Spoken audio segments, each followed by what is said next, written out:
누구나 갖는 새해의 소망이 있다면 작년보다는 좀 더 나아졌으면, 좀 더 화목하고, 좀 더 건강하고, 좀 더 경제적인 여건도 좀 좋아지고, 그래서 행복한 한 해가 되었으면 하는 그런 바람을 누구나 가지고 있을 것입니다. 뭔가 새로워지고 뭔가 좋은 결실을 맺는다는 것은 어찌 보면 우리가 그 가치와 의미를 깨달을 때 그렇게 되는 것입니다. 그래서 저는 새해 벽두에 우리의 새로운 삶의 의미를 되새기는 아주 유명한 19절 하나를 나누고자 합니다. 내가 그의 이름을 불러주기 전에는 그는 다만 하나의 몸짓에 지나지 않았다. 내가 그의 이름을 불러주었을 때 그는 나에게로 와서 꽃이 되었다. 6.25 전쟁이 한참이던 1952년 경남 통영 출신으로 마산중학교에서 교편을 잡고 있던 김춘수, 그는 판잣집 임시 교실에 앉아 뉘엿뉘엿 해가 지는 그날에 물끄러미 전쟁이 길어지는 것을, 또 역사의 아픔을 생각하고 있었습니다. 그런데 교실 한편에 있는 꽃병에 꽃송이가 눈에 들어왔습니다. 그 꽃을 되뇌면서 그는 전쟁의 화소리가 점점 커져가는데, 하루 해가 저물며 땅거미가 지며 어둑어둑 짙은 저녁으로 가고 있는데, 그 꽃병에 놓인 꽃의 색깔은 오히려 점점 더 선명해지기 시작하였고, 마침내 그 몸짓은 시인 김춘수에게 다가왔습니다. 그리고 마침내 그의 시 속에 존재의 꽃으로 피어났습니다. 이 시가 바로 김춘수의 꽃이라는 시입니다. 그러고 보면 전쟁의 공포와 암울함도, 궁핍함과 열악한 환경도 아름다운 존재의 꽃을 피우려는 인간의 소망을 막지 못한다는 사실은 참으로 놀랍습니다. 이 시는 무엇보다도 관계의 중요성을 드러내는 시가 아닌가 싶습니다. 몸짓에 지나지 않는 대상의 이름을 불러주었을 때 비로소 그 대상이 나의 꽃이 되고 새로운 눈짓이 되어서 서로에게 무엇인가 되고 싶은 소망을 준다는 이 관계의 신비 말입니다. 마틴 부모도 나와 너의 관계를 통해서 인간과 해상, 우주, 모든 것의 존재라고 하는 것은 서로 인격적이어야 하고 사랑스러워서 서로 통하는 관계여야 한다고 말했습니다. 상대방의 존재의 이름을 불러보십시오. 저는 이 시를 되낼 때마다 참 이 시는 신앙적이다 이런 생각을 하게 됩니다. 마치 우리가 믿고 부르는 하느님, 주님의 관계처럼 말입니다. 오늘 구약성서 이사야서 말씀은 하느님께서 야곱을 부르시고 이스라엘을 부르십니다. 야곱아, 이스라엘아. 그리고 하느님께서는 말씀하십니다. 너는 내 사람이다. 지금 이 순간에도 하느님께서는 누군가의 이름을 부르며 우리를 찾고 계십니다. 하느님이 찾으시는 사람, 하느님께서는 어떤 사람을 찾고 계실까요? 성서를 들여다보면 그 답을 얻을 수 있습니다. 하지만 그 가운데 요한복음 4장 23절은 아주 명확하게 하느님께서 찾으시는 사람에 대해서 말씀하고 있습니다. 아버지께서는 예배하는 사람을 찾고 계신다. 누굴 찾는다고요? 네. 나머지는 예배하는 사람을 찾고 계신다고 하십니다. 말만 번지르르하게 하는 말꾼 스피커보다 일에만 몰두해서 앞뒤 분간하지 못하는 일꾼 워커홀릭보다 우리 하나님께서는 예배하는 사람, 기도하는 사람을 찾고 계십니다. 워시퍼, 예배하는 사람 말입니다. 하나님께서 찾으시는 사람, 바로 우리 모두였으면 좋겠습니다. 그 유명한 누가복음 10장 38절 이하의 마르타와 마리아의 이야기, 그 속에 보면 예수께서 마리아, 너는 참 좋은 몫을 택했다 이렇게 하셨을 때 그 참 좋은 몫이라고 하는 것은 주님의 복음의 말씀을 듣고 새기고 묵상하고 기도하며 예배하는 일입니다. 그러므로 예배하는 사람들은 영적으로 참되게 하느님께 예배를 드리라고 예수께서는 요한복음에서 다시 한번 강조하고 있습니다.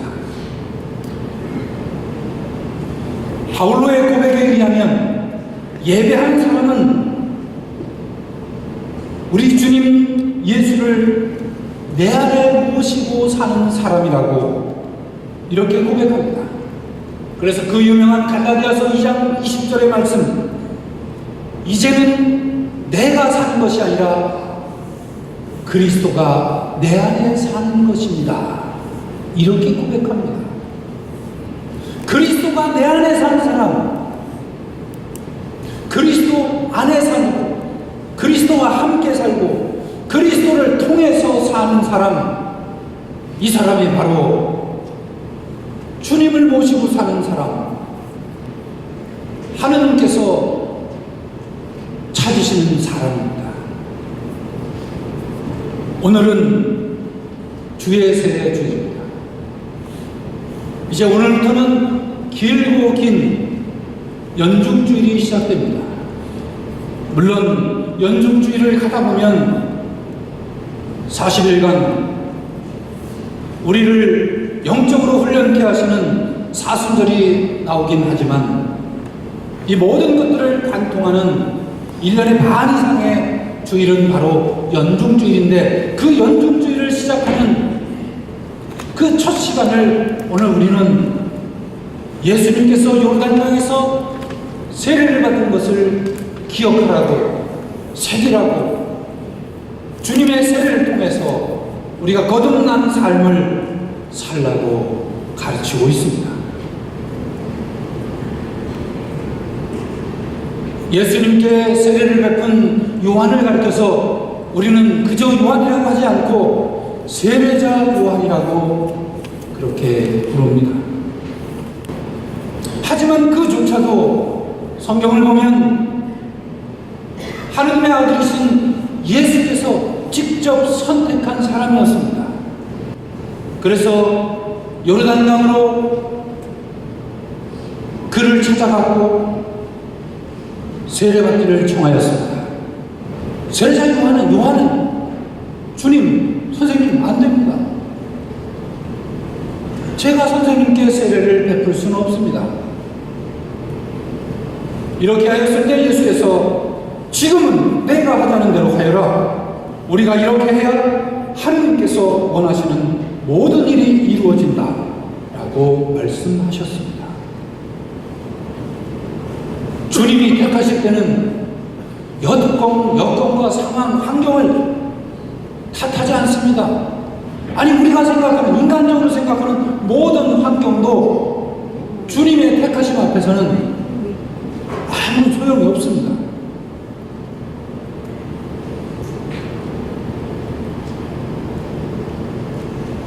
그리고 마침내 요한은 예수님의 그 말씀 앞에 순종을 하게 됩니다.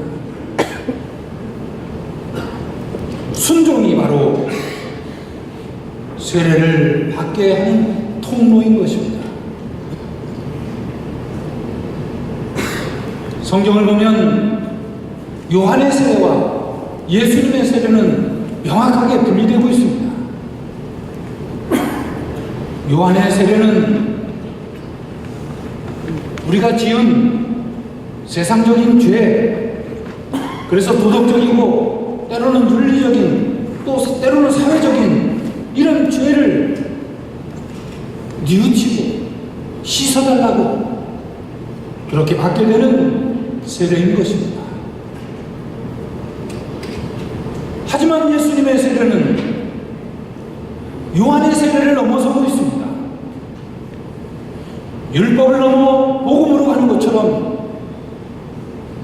요한의 세례를 넘어 우리 주님 예수의 세례로 가는 것입니다. 예수님의 세례는 성령의 은총에 기대어 있습니다. 예수님의 세례는 하느님의 자녀, 내가 너를 지명하여 불렀으니 너는 내 사람이다, 이렇게 하느님의 자녀가 되는 은총으로 거듭나는 세례인 것입니다.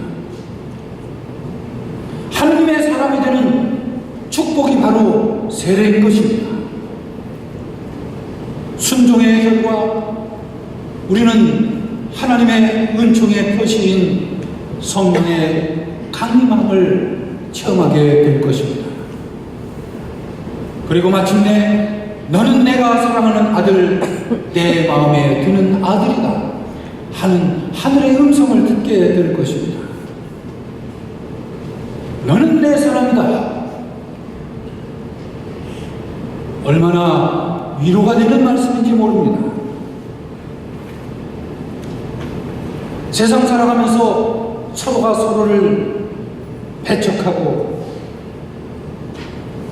또 따돌리고 또 그리고 짓밟고 올라가려고 하는 그런 세상 풍조 속에 하느님께서 너는 내 사람이다, 내가 너를 지명하여 불렀으니 너는 내 사람이다, 이렇게 말씀하시는 이 말씀은 세상 어떤 위로보다 더 큰 위로가 아닐 수 없습니다.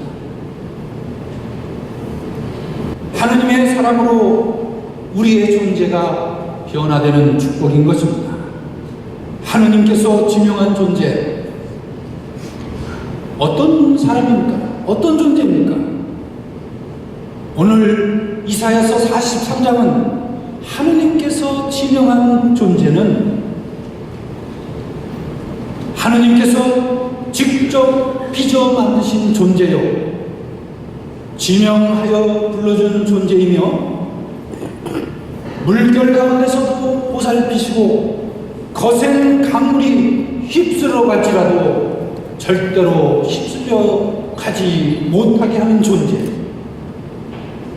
불길을 걸어갈지라도 결코 타지 않는 존재, 그래서 마침내 하느님께서 구원하시는 존재, 이 존재가 바로 너는 내 사람이다 지명하여 불러준 존재인 것입니다. 이 불러준 존재, 지명자의 몸값은 더 대단합니다. 오늘 이사야 말씀을 보면 이집트를 주고서라도, 에티오피아와 스바를 주고서라도 해안 지방과 모든 부족을 바꿔서 줄지라도 그 존재를 하느님께서 직접 챙기시겠다고 말씀하십니다. 해가 뜨는 곳에서 해가 지는 데까지, 북쪽 끝에서 남쪽 끝까지, 아니 땅 끝까지라도 가서 되찾아 올 것이다. 하느님께서 지명하여 불러준 존재가 바로 이런 엄청난 몸값, 하느님께서 세상 모든 것을 팔아서라도 천하보다도 귀한 영혼이라고 그렇게 우리에게 말씀하고 있습니다. 사랑하는 교회 여러분, 우리는 그리스도의 사람입니다. 자존감을 가지십시오. 주께서 지명하여 불러세운 내가, 우리가 바로 하느님 보시기에 가장 귀하고 가장 값지고 가장 위대한 존재인 것입니다. 따라해 볼까요? 내가 너를 지명하여 불렀으니 너는 내 사람이다.